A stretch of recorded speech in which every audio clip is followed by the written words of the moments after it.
All right, so we'll go ahead and get started. I'm Amy Sheldon. I'm one of the preschool social workers here at FCPS, and I'm part of a grant specifically designed to provide additional preschool support, particularly in that social emotional development. And one of the things we get to do is to provide a training series like this. So this is our second year being able to provide it. It was formerly known as our Brown Bag series. This year it's our virtual learning series. And this year we're also opening it up to parents as well as caregivers and caregivers, professionals, both in the community, Fairfax County community, and then also in the schools. So we're excited to be able to do this. This is our first kickoff series or session today. And then we have some exciting sessions that we're getting to partner with the Parent Resource Center with coming next January and February. And I can provide more information on that a little later. But to start with, I wanted to introduce our speaker, Ms. Samantha Renner. She is here from the Heartleaf Center, which is an area nonprofit specializing in play therapy services. And we're really excited to have them here, especially because it's really hard to find play therapists who will provide sliding scale services, accept Medicaid, TRICARE, and provide some great services. So they are part of a recent partnership with Pre-K Head Start that's partnering with a couple of elementary schools here in FCPS that Sam's going to talk about in a little bit. But through that partnership, they're able to come today and give this training. So without further ado, I'm going to hand it over to Sam. Awesome. Hi, everyone. I am going to share my screen. Okay. Let me know. Are you guys seeing my notes? Or are you guys seeing the presentation? Wonderful. Awesome. Okay, well, we will get started. Hi, everyone. Thank you, Amy, for that wonderful introduction. Today, I'm going to kind of tell you a little bit about me, where the program I'm coming from, and then a little bit about play therapy techniques for early childhood social emotional development. So just to kind of get started, we'll go over overview. I'll give a little introduction, child development overview, some tips and tricks to supporting children.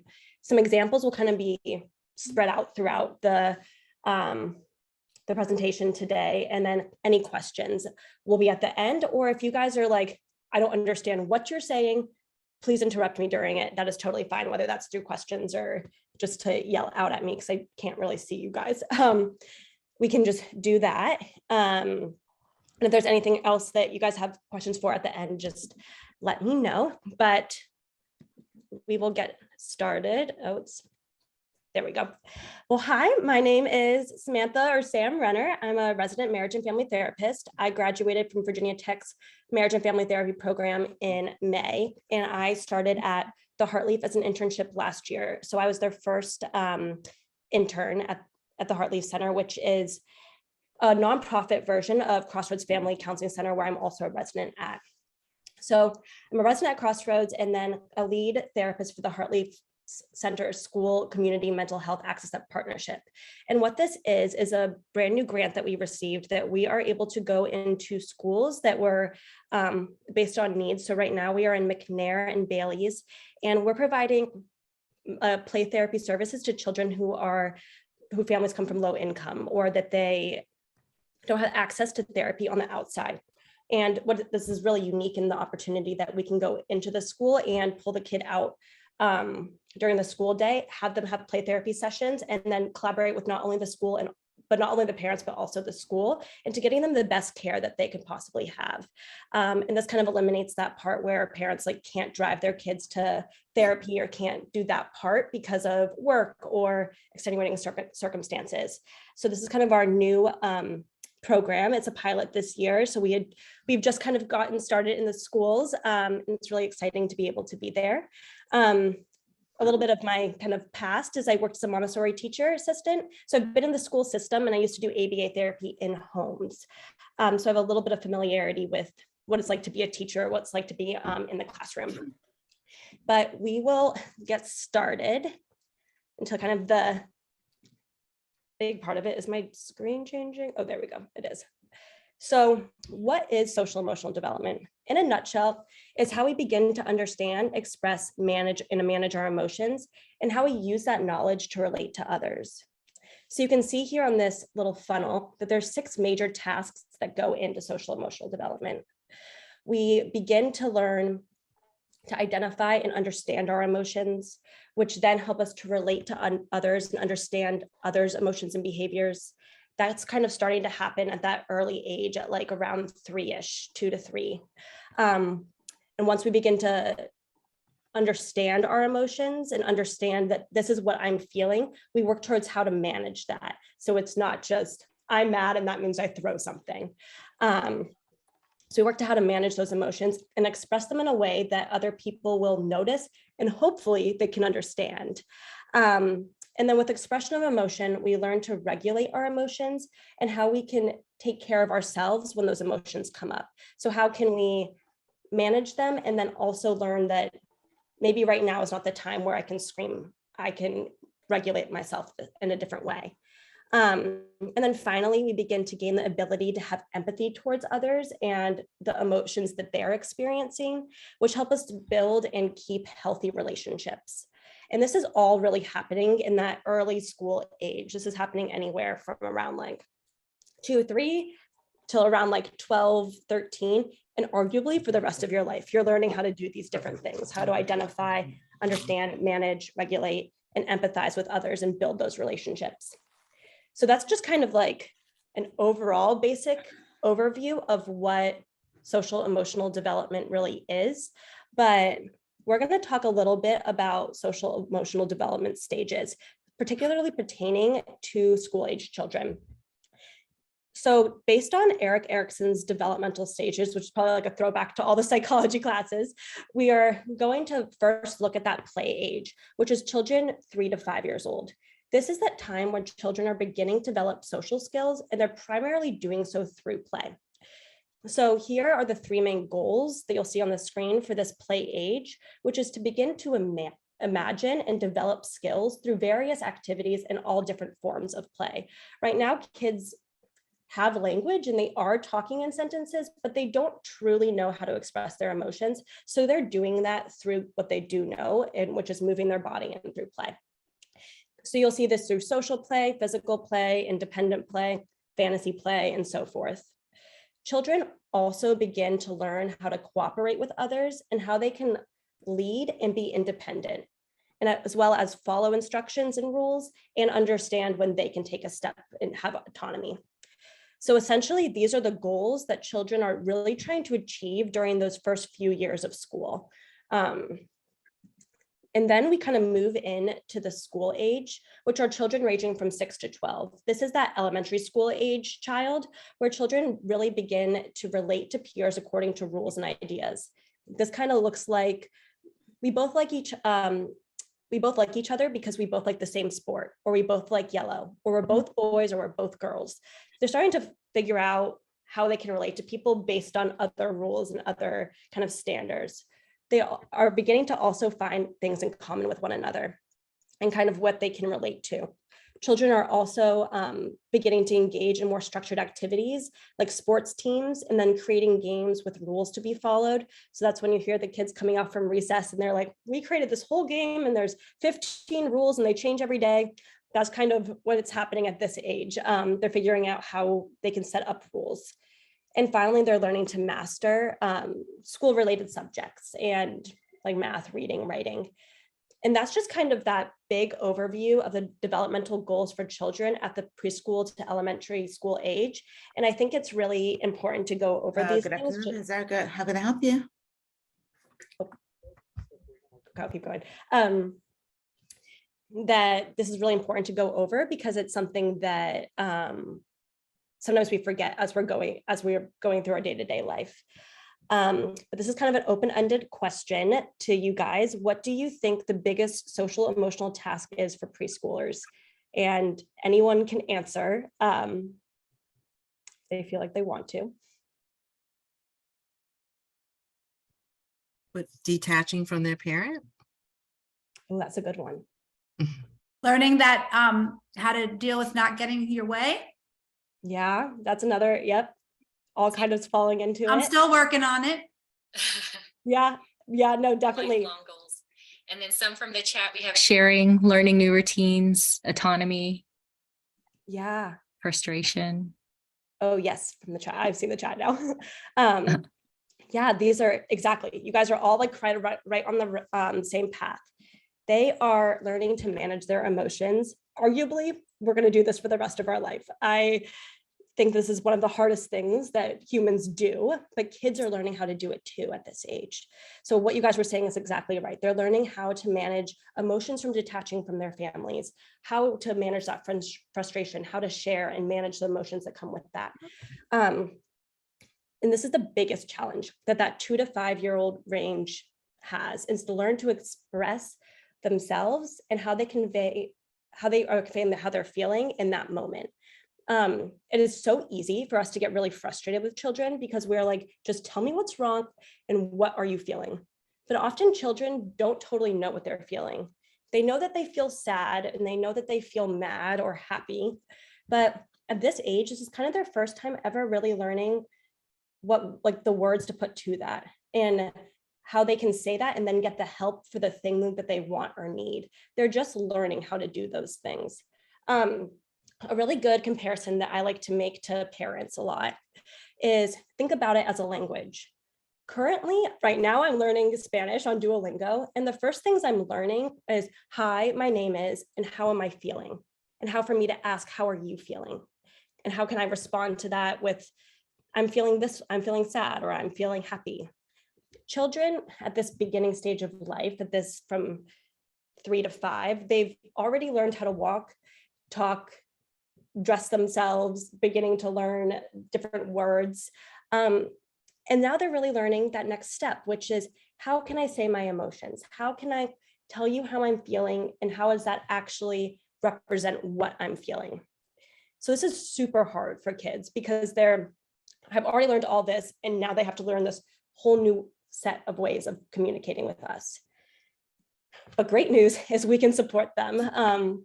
There are 4 main areas of support that can be most successful in helping children to learn the response to how are you or what is wrong. They're all very intertwined and happen simultaneously. So when I'm talking in a moment, they kind of go together, but I will separate it each out so we can go in a little bit more depth. And these are the 4 main things that I even use as a play therapist when I'm working with that child ages, honestly, anywhere from 3 to 12, but mostly 3 to 5. The first one here is identify. So what are you seeing in the child? If we slow down and take it all back and take it back from like the moment they start acting in any way, happy, sad, mad, what are we seeing in the child? Are they angry? Are they sad? Are they frustrated? Are they excited? Are they happy? And for us to name that emotion, and it's okay to get it wrong, we probably will. They will let us know. Kids will always let you know if we don't understand them in one way or another. But naming the emotion for the child does 2 really big things. First, it gives the child language to what the body is feeling. This will be able to be used later on when their body feels the same way, because now you've taught them when that body sensation comes up, this might mean what they're feeling, and now they can say that. So for example, a great example is a child's jumping up and down and holding their favorite stuffed animal.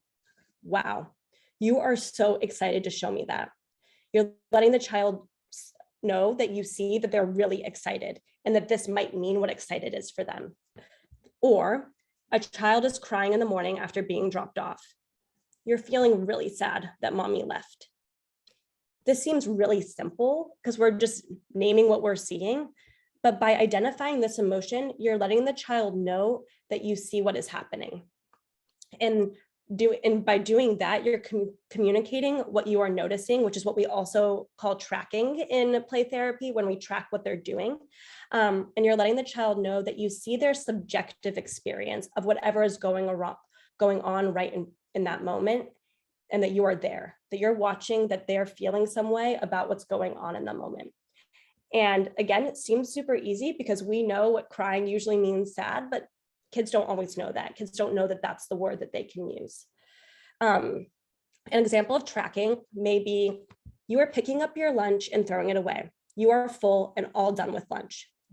We're slowing down and communicating exactly what we're noticing, tracking exactly the moment. They're picking up their sandwich and they're tossing it in the trash. And putting words to this helps children to understand how what they're objectively doing in the world fits into their subjective experience. Because what they might be doing might not actually be how they're feeling, but they don't know that. They think that they're communicating something. So what happens if we get it wrong? We don't want to put words into our children's mouth, and that's okay. They'll tell you. Have you ever had a child kind of go, that's not how I'm feeling. I'm actually feeling really mad. I'm not sad, or I'm really happy as they're crying. And but what you can do in that moment is, oh, your body is showing me that you're really sad. You're crying really hard, or you're showing me that you're all done with lunch because you're throwing it away. And now they know that that objective, what they're objectively doing, is not matching their subjective experience. And then you can help them to explain to you what is really going on. Oh, you're not full.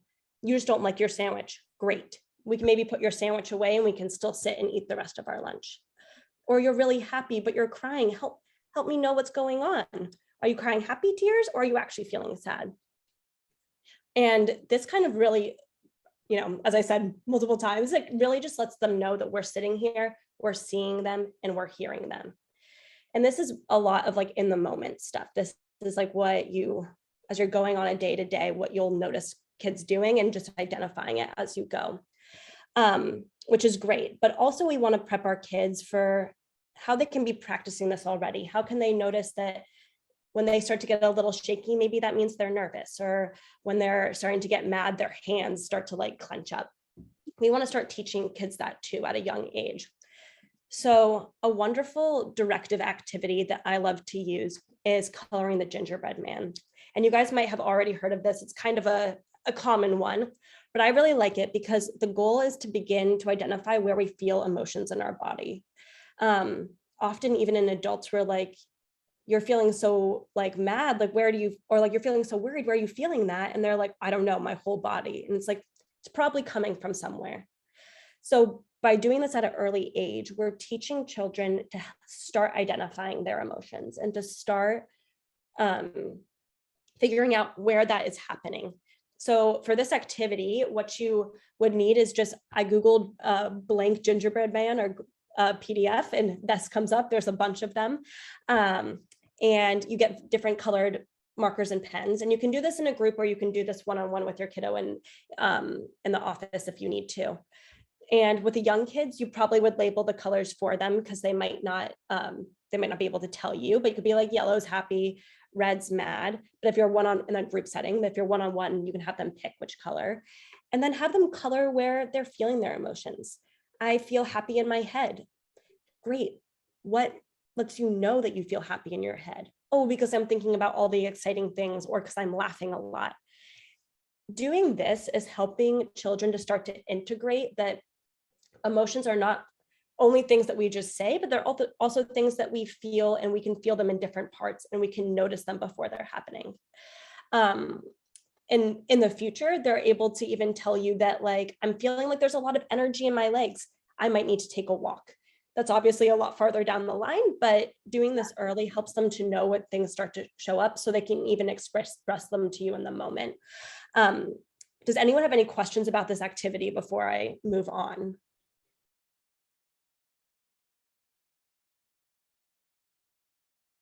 No, pretty good. Okay. We'll move in to engage.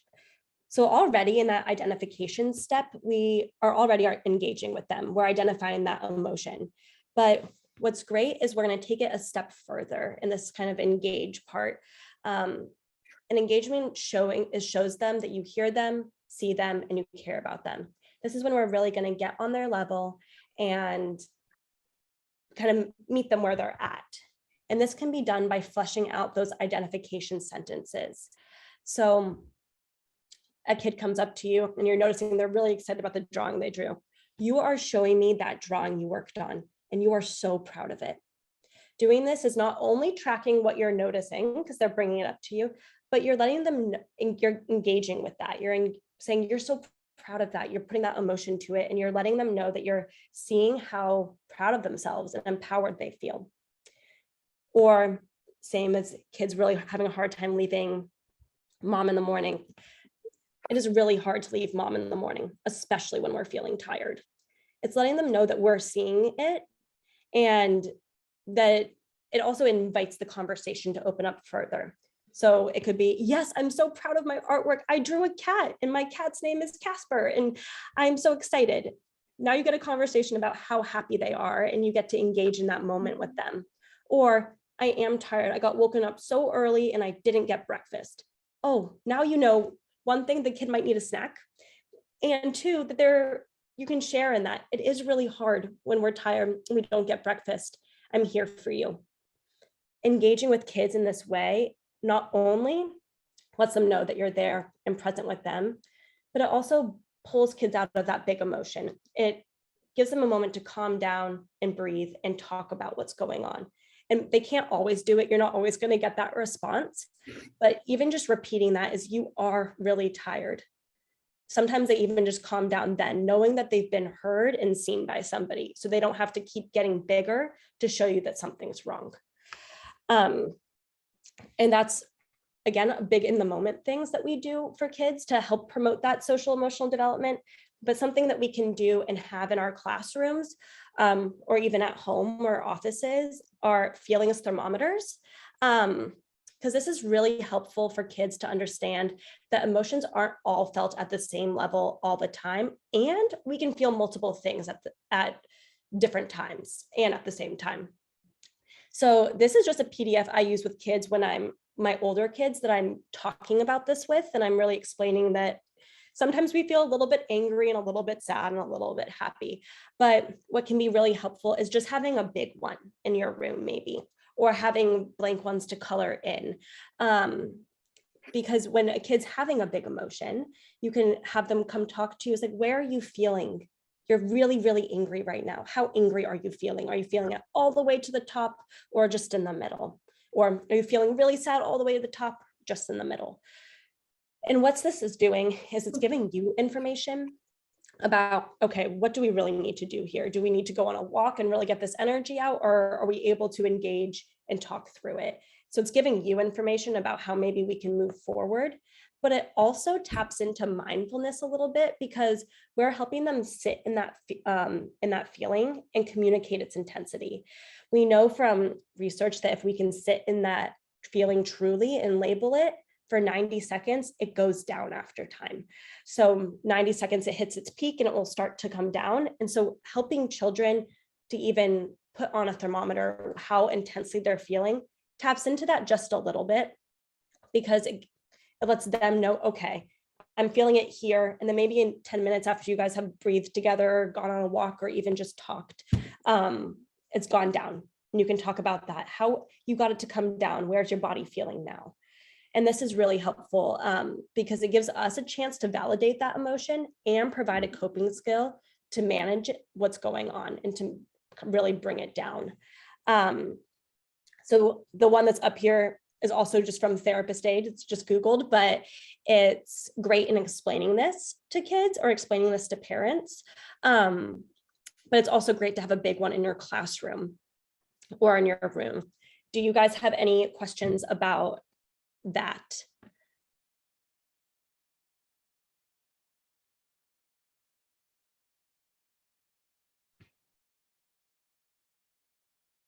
No?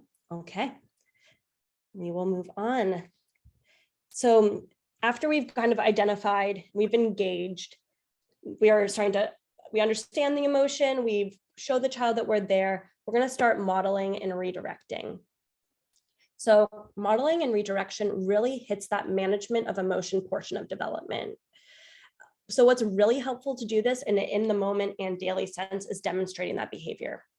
So in the moment, if a child is gluing on the edge of the table, we can show them that we glue on paper, and this is how we would glue on paper. Or if they're getting really mad and really yelling when they're really frustrated, trying to talk to you, we show them, I can't hear you when you're yelling so loud. I'm gonna talk this way and let's see if you can match me. And so just modeling that in the moment for them helps them to understand that this is how we can do this, and it's not something, this is how we can manage these big emotions, as well as gives them an opportunity to manage it themselves. And then in daily interactions, it's really helpful for us to model how we handle frustration or how we handle sadness or happiness. If we're feeling really frustrated because every child is yelling at the top of their lungs, if we yell too, kids are going to be like, okay, we're going to yell even louder. But instead, if we model that I'm going to still talk at this level, if even I'm going to actually whisper or do something different, this is letting them know that we can't hear you when you yell that much. So yelling, even though we're frustrated, is not going to help us understand and help us to manage this. Or if we're feeling like we have a lot of energy in our bodies because we're watching all of our kids, or the room of 20 kids is everybody's doing something, everybody's talking to each other, and we get frustrated, even saying, wow, I have a lot of energy in my body and I feel a little bit frustrated. I'm going to take a few deep breaths. We're modeling for them, this is okay to do, and this is how we manage when those emotions come up. Further, giving them choices on activities or ways to manage their feelings is so helpful because it builds the child's autonomy and lets them know they can choose an activity that may be more suitable for managing that emotion and for being in the classroom or for being in the room or being at home. What's also really great about this is it takes away some of that power and control, because often kids are really fighting for their autonomy, and then we're in a control battle of who has more control. By giving them choices of things that they can do to manage that big emotion or manage a emotion, that lets them feel like they have some of that autonomy and some of that choice. This also does a really wonderful thing, which minimizes shame of you are wrong for feeling this way, or that emotions are not meant to be shown. But that when these emotions pop up, here's how we can handle them. So if a child is having an episode of screaming and throwing things, we can give them the option of other ways to express their anger. And I'll go into a model that I really like to use for this, but in a moment. But if we give these options to kids, it's really great, because then they can also tell you that's not actually what's going to help, what actually might help. And further in that is joining them in that redirection and in that option, whatever that option is. So let them know when you're feeling sad, sometimes you like to take a walk or you like to take deep breaths. And then you can show them that maybe you do the 5-finger breathing where you breathe in and then out, and you do the whole 5 with them.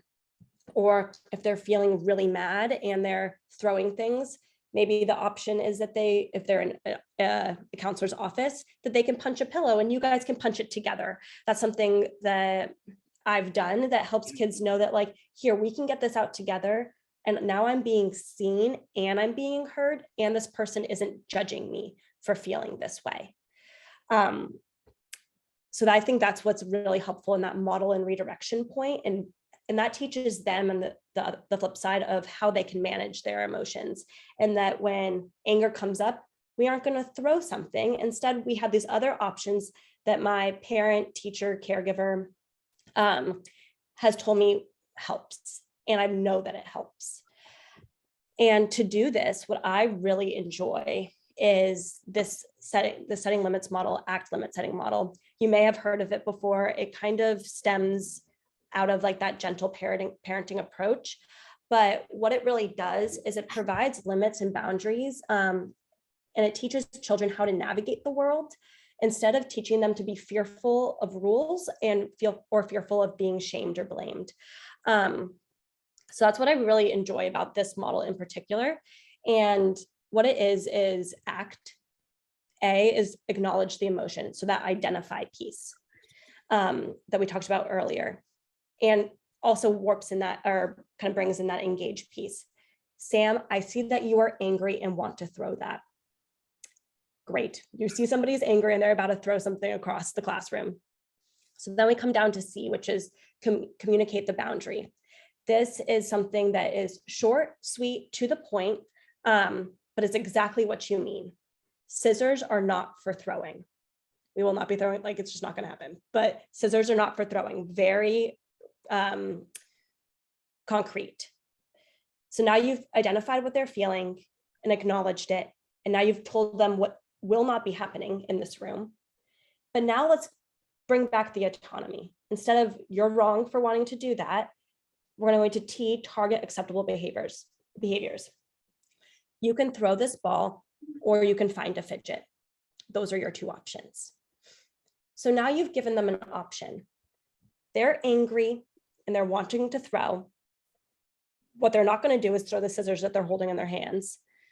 But instead, they can throw a ball, or they can find a fidget, or they can come breathe with you, whatever those two options you want them to be. And those two options, I think a lot of people come back to me and they're like, yeah, but then they pick an option, I don't want them to do it. We never give an option that we're not also okay with, and that it's not conducive for the moment. So maybe throwing the ball isn't conducive in the classroom. So let's give them two options of things they can do. They can draw a picture, or they can come get a hug. Always have the two options be something that's okay with you. And that sets them up for success as well, because then we're not feeling frustrated at the fact that they've picked something we don't want. Sometimes it goes farther than this. Kids will then pick up the scissors and look at you and they're like, I'm still going to throw this because I'm still mad. And it's okay to let them know, Sam, I see you're still angry, and your body is letting me know that right now you cannot have the scissors. The scissors are going to be all done for today, and we can try again tomorrow. But you've made the choice that scissors are all done, because now they've used them. Maybe that's like the second or third time you've had to remind them that that's not how we use scissors. So even in this, saying, it's telling them what you're noticing, what the objective experience you're noticing. I'm noticing that your body is not ready to use the scissors appropriately today. I'm going to take the scissors and we can try again tomorrow. And that lets them know that there is a firm boundary. We can't just keep doing that. We don't have to give options of other things in those moments. We can just take them away, let them know it's going to come back. And what that does is still does the same thing we're after, is letting them know that we see them, we hear them, and we're going to keep them safe. That's that kind of ACT limit setting model. Do you guys have any questions about that? Have you used it and had success, or used it and it did not work absolutely at all for you? When I'm seeing things in the chat, maybe I missed. Well, it's interesting. Sometimes they work and sometimes they don't, right? And trying to figure out what to do next. That's a challenge. And sometimes you forget about ACT altogether because all the emotions are there, and there's the other children, you know, they could be in danger, things flying. I mean, it's absolutely. Yeah. Absolutely. And it's really hard in those moments when there's a classroom of 20 kids, one kid's picked up something that will hurt somebody else, and we need to manage that. Safety comes first. So if they're holding scissors and you know this kid is a kid that will throw them, walking over and taking them out of their hand is okay. And we can say to them, scissors are not for throwing. I can see that your body wanted to throw that right now. We are not going to throw scissors in the classroom, and putting them away. And sometimes there's room for other options, and sometimes there's not. Sometimes they need to take a break or they need to do something else, and that's okay, as long as we're explaining to them what we're doing in that moment, that we're taking them away for safety and giving them that reasoning so they understand. So it's not just we're taking them away, no explanation, because then they don't know, like they might know, they know they shouldn't throw scissors, but they don't truly know like why that got the consequence it did. So explaining it more, typically children, even if they don't get it today or the next day, they'll come back to you later and not be doing that, or let you know that they're not going to throw the scissors today. I've had kids come up to me and be like, today I'm not going to throw the sand in your face. I'm like, oh, thank you. And it took me a few times of doing the same model over and over again. But they get there because they're learning that that's not appropriate in the moment. I think the benefit of this model too is sometimes if you see a theme or a pattern, it's also something you can prepare for in the moment. So it's becomes easier in the moment too, and kind of have those set options. And then I see Laura, you have your hand up. Yes, I see a I hand. get so excited about the ACT model, and I was just thinking of an example. One of the ways I've used it is to really support that internal locus of control. So one of the examples, and this is with a little bit of an older student, he was about 7 and he really liked playing with the sand, and he had wanted to dump the sand out. And I did have time to say, no, you'd really like to dump that sand all over the room. Of course, he thought that was very funny because it's exactly what he wanted to do. And I said that the sand isn't for dumping. And then I gave a couple other options. Well, then a couple sessions in the future, he went and it looked like he was going to dump it out. And he goes, that's right, I can't dump out the sand. And he moved on. And it was so powerful because children are so used to adults saying, you can't this, you can't this, you can't this.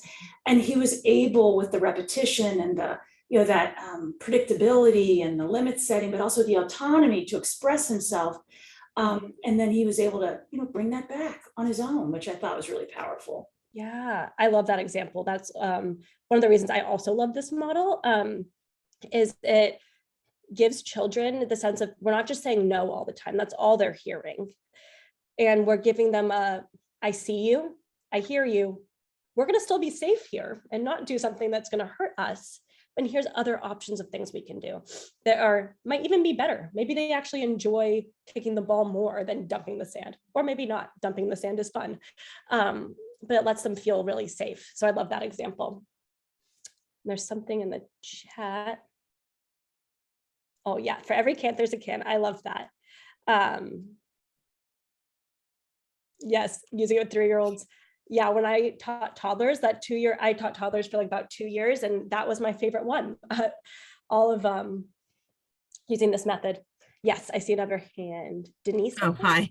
Yes. I was going to say, I love this a lot. I think for me, the challenge is working in a school with teachers who don't know this and trying to get them to follow this so that when I come in and I do it, the kid is, because sometimes they won't listen to us. I think they're so used to their teacher allowing so much and not using a system like this, that when we come in to try to do like our lessons, that we try to do our social emotional lessons, the kids are so out of control because there's not that control already being taught to them by the teacher, or the boundary setting, or the emotion. So I'm really struggling with that. And I work in a CSS program, so the kids are highly emotional.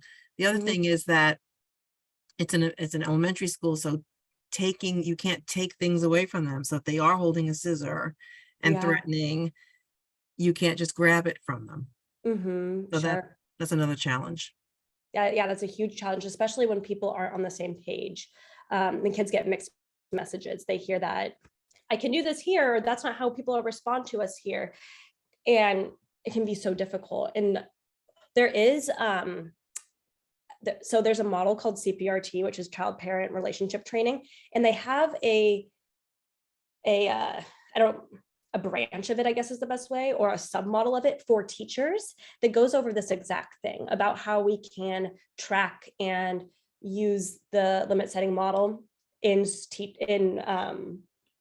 school settings, which is really wonderful. And I always talk to like my teacher friends about doing those things. And also even just giving I think they are really very like concise websites, or even like PDFs. I know I have a few that I can send to you, Amy, if you'd like, for you to send out of the ACT limit setting model that gives like how I have like examples for people. Because I think sometimes it's really daunting to hear, just acknowledge the emotion, communicate the boundary, and then target the behaviors. They're like, yes, and there's 20 other students. How am I going to do that? So even having that like sheet of like a cheat sheet of how to do that, I wonder if that would be helpful for them, or maybe they've never even learned anything like this before. What was the name of the program for teachers? Yeah, so it's called CPRT, and that's the parent version, but they have a subset for teachers. And I believe you can find it right on the website. That like on their CPRT website about it. And it's wonderful. I think that it's just therapists that do it. So there's like, I do CPRT with parents and I love it. And I'd always be open to doing it with teachers too. And it's a 10-week program, like once a week for, I think it's about 45 minutes is what I do. But maybe a little longer or shorter if it's a bigger group. I don't know if that was helpful or Perfect. Yeah, answer. thank you. Yep. Yeah, absolutely. And I see another hand, Mary. I was just going to say that this is my thing to deal with this year. I have several children in a place that and you know, you just have to model. And it is really, I mean, it is gut wrenching for me, I have to tell you. And I had, you know, I taught class-based where several of my kids started kindergarten in a CSS center. It was a tough year, but you know, behavior can improve, but it has to be consistent. And so when these kids are in these environments, that there's a lot of inconsistency, and they move the teachers around all the time because of ratios. And so I am just trying to really focus. So I'm sharing my own therapy here with everyone on, you know, modeling, because it will eventually start to stick. It's going to take a while, and it's incredibly frustrating. And I think I'm personally taking it more now because I have a grandchild, and I'm thinking, oh my God, if she was in here, I would just be so upset. But you just have to have faith in what is right, and just keep modeling. Yeah. Anyway, that's my own little, because it is very, very, very difficult to, Yes, when you're in absolutely. situations and you're seeing what, you know, you're hearing so many no's and stops and can'ts and that kind of thing. Yeah, and it's heartbreaking when we love children so much, and then it's at the same time, we see them for 45 minutes out of the whole week, maybe a little bit longer, and then they go into environments that maybe don't act the same as we do. But by us doing that modeling, by us acting in this way, and kind of interacting in this way, they at least know that this is a place where they're learning it. Now it's not nowhere that they're learning this. They're learning it somewhere, and they're learning it for even if it's a small amount of time, they're still learning and still feeling seen and heard. I appreciate all of your guys' kind of experiences in that, and what's still difficult. And I think, Amy, you had said it as well just a minute ago about kind of the themes that we notice. And so that's why being curious is that final kind of portion that I take really seriously. And this is what I use in my room, and I do this, you know, in my day-to-day life when I'm interacting with people. Is being curious is so important, because by acknowledging and wondering about the experience of the child, we are showing them that we are curious and care about that subjective experience. And being curious happens in two parts. It happens in that one where we engage with the child and we identify with them, and we're in that moment, that 45 minutes with them, or shorter or longer. And then it happens on the backside too, for ourselves. What is going on with the child? Why is this emotion coming up? Is every day around lunchtime a really difficult time for this kiddo? Why might that be? We're not going to have the answers, and it's not really our job to investigate it. Maybe more as a therapist, yes, but like as people in the school system, and not always, we don't have the time to investigate each. But being curious about why this keeps happening, or why is this emotion showing up now, can let us know that maybe the child needs extra support, and maybe that they need to see a therapist, or they need to come to the counselor's office a little bit more. Parents need to be talked to, or ways that we can better help them. Every day at lunch is really hard for them. So maybe or transitions are really hard for them. Maybe they get a 5-minute warning before a transition. Or as one of you had just mentioned about the sand, like, you know, the sand is not going to be thrown right now. And we can kind of preemptively let them know that and remind them of that boundary. So it's not that, no, don't do that moment. It's I know that might happen. We're going to kind of guide you into the right direction. So being curious is really that final portion that helps children kind of fully feel seen and heard, because now we're knowing them as the little people that they are. So kind of overall, in a nutshell, by identifying emotions, engaging with children, setting those healthy limits, and modeling repetitively, and redirecting them in moments of big emotion, we are helping our children to learn about how they can manage themselves and what their emotions are. We're teaching children that their subjective experiences are just as important as the objective ones, and how they can manage them in the future, no, through us slowing down and acknowledging that we see them, and giving them those ways to work through it. And one thing that I tell to all of my parents and to all of, everyone I work with, whether it's interns or anyone, is that children don't need perfect role models. They don't need perfect caregivers, teachers, therapists. They don't need perfect anybody. They just need people that are going to love them, see them, and show up for them. And if you're doing that, you're doing so much for a child that you might not even know. So that's my kind of the thing I leave every parent with after a session. And if you guys have any other questions or anything, that is everything for my presentation today. So first, before I transition, and I'm so sorry, I did not mean to send that in the chat yet, but I'll talk about that later. Do we have any questions for Sam? Mary, I don't know if that was your hand up from before, if you have any questions now. Here, I'll stop sharing. Oh, sorry, I'll take it down. I had a quick question for Sam. Do you have anything that you could send us, like a list of maybe fun games that have meanings behind it? Like, we do Uno with kids for feelings and other things like that, that you could share, Yes. resources that we can use, like some play therapy techniques we can do with kids.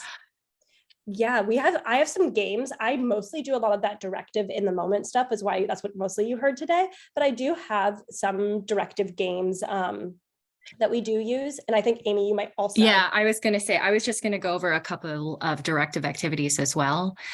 So some of them, also part of social emotional development, we have impulse control or listening skills. And those, especially for our little ones, just like one of them is when you're blowing bubbles and you're saying pop and stop. So, they're having to try to control those impulses because it's so irresistible to pop those bubbles. And so just listening, the good old fashioned red light, green light. So you're doing that, but then you're also reversing it. So then red light means go and green light means stop. So then it's that extra level of listening. Same with march and stop, doing that reversed. Also, there's if you have like a metronome app on your phone or a real metronome, you can play catch with it and change the tempo so that they're really listening for the beat and going back and forth.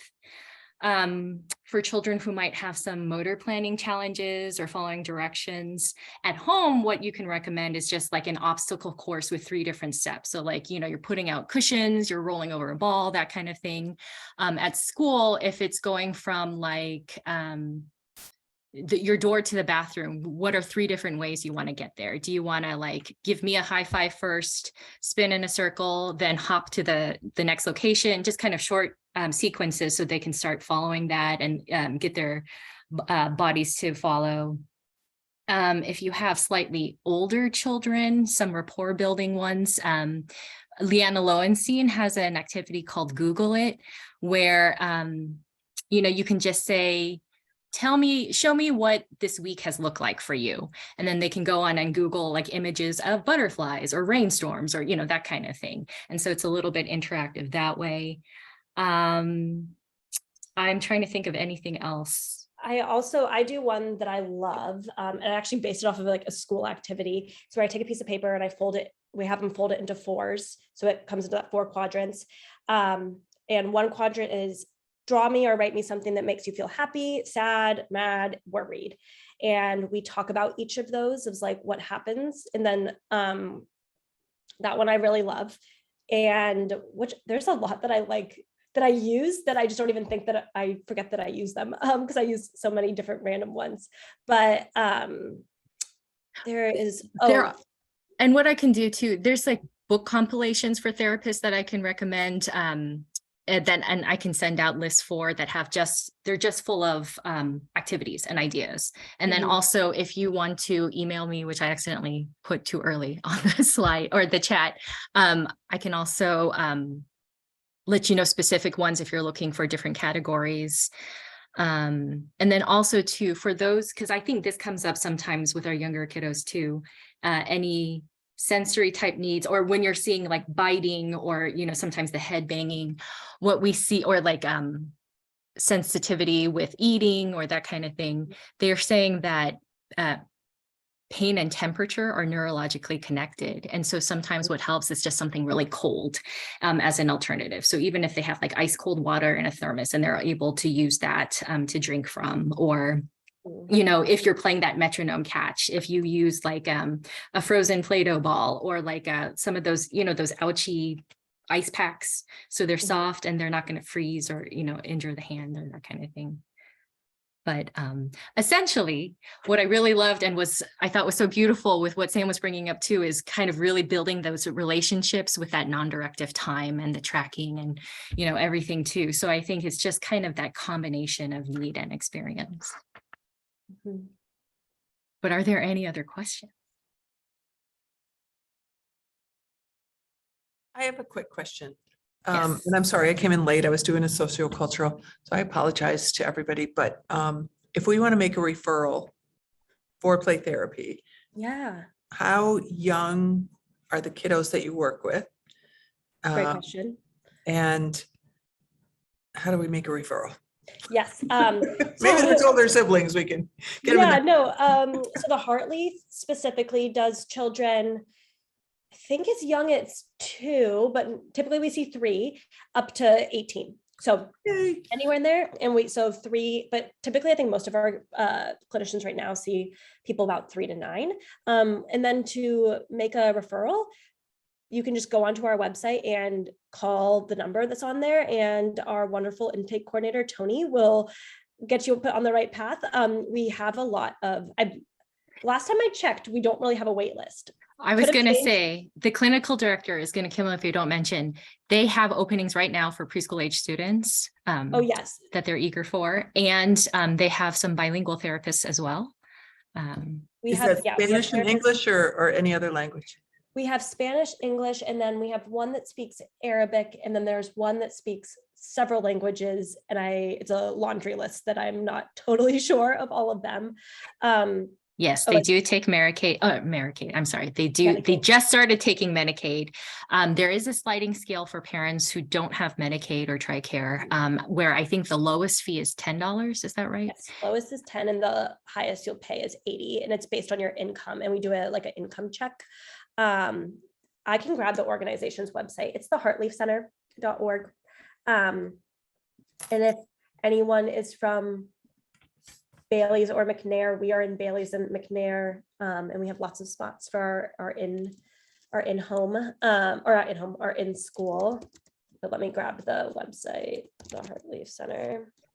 And then while you're pulling that up, I just wanted to do a reminder for those of you needing a training certificate. I just put that link in the chat. The listserv, if you want to know about our future trainings, please sign up for that. And then the YouTube channel is where we will upload this recording. And we're also going to be able to provide an asynchronous certificate for anyone who might need it if you want to tell some of your colleagues. And then if you have any questions, I have my email there too. And I just stuck our website in the chat. Yes, Laura. I was wondering about the child-parent relationship therapy comment you made earlier, and if there's any hope to maybe do some with a collaboration in place, kind of maybe even a classroom or two, you know, of teachers in those buildings, or so that we can kind of impact more kids and sort of grow the collaboration. Yeah, that's a great question. I would definitely be open to it. I would have to check with our clinical director, who she's the one that runs all the grant parts of those things, but I would definitely be open to doing that. I think it's such a powerful thing when we're all on the same page, and that we can all help kiddos in a really impactful way. It is. And Denise talked about teachers not really having yet knowing the kind of the philosophy and understanding. It's so empowering for them to experience, and it's so connected to academic and all kinds of outcomes, including attendance. So I'm really excited and grateful to you for being here. Thank you. Yeah, absolutely. Thank you so much. I'm glad I could be here today too. I see another hand, Darcy. Yes, I just want to make sure that I'm understanding correctly that I know you said you're based at Bailey's in another school, but the Hartley Center is separate and we are allowed to refer families there. Okay. Yes, yeah, sorry, that was confusing. We have a school-based program right now that is just a branch of Heartleaf, but Heartleaf is our outpatient center. It's in Fairfax, kind of by George Mason. And taking all of the referrals, and mostly geared towards that younger age. Yeah. Okay, great. Thank you. Yeah, absolutely. And Carmen, do you have a question? Or is that the same question? Yes, no, actually, I want to, well, are you a lot at all offer this classes or like this kind of thing to parents? Because I think that my parents will benefit immensely from knowing something like this, because it's one thing to teach it to teachers, and like it's amazing that we have this and the mindfulness, and like I'm a mindfulness teacher, and but it's so hard to have the children for 3.5 hours, and then they go home, and then you start from almost zero again the next day, because parents don't have the same skills. Yeah. So how like, is there anything that you do like that? Yeah, that's a great question. I haven't personally done it yet. I would be open to doing it. Actually, next week, if anyone's familiar with Second Story in the community, I'll be speaking with families from Second Story that are families that are mostly don't speak English, is what I'm doing next week. So I think there's definitely room for it. And when I would love to do it, I would definitely have to check within our kind of guidelines and everything with my clinical director, Lisa, but I think it would be a wonderful opportunity if parents could also hear these things as well, or even just a little bit know about what that would look like, or what this kind of model looks like. And then also too, if you want, again, everything, Sam's presentation will be on the YouTube channel if you want to refer to parents for that link too. And then anything else, we also have a few other videos if they find relevant are available. Awesome. I know I'm mindful of our time. I don't want to keep you guys over. No, it's a Friday. So I am going to actually stop recording now, but then I see there's one more question. So I'm going to stop here.